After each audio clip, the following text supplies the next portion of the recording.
Halloween is the beginning of the witchcraft year. It is the first holiday. It is the beginning. It is the holiday that celebrates the beginning of destruction. And the beginning of death.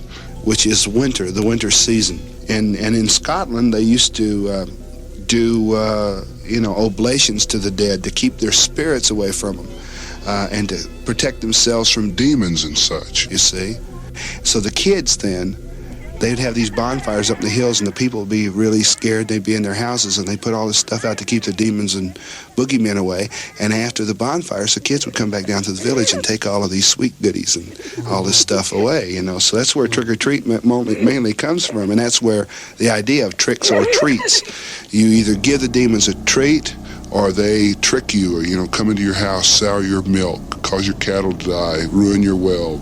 Things that demons did in those days, and witches. After one's own birthday, the two major satanic holidays are Walpurgis Night and Halloween. And this was a night, like I say, to safeguard your home against demons and stuff. And this is the trick-or-treat thing again. The Dictionary of Satanism says that the Druids believed on this night that the Lord of Death has summoned all the souls of evil people who had been condemned to death to inhabit the bodies of animals.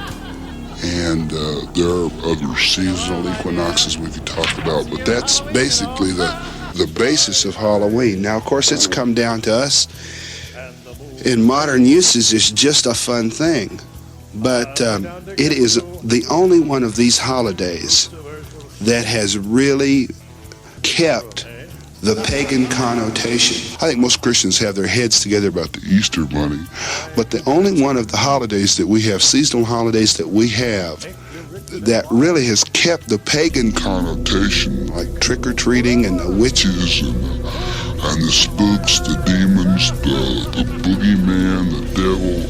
It is Halloween. And as such, I think it's one that we could do without, personally.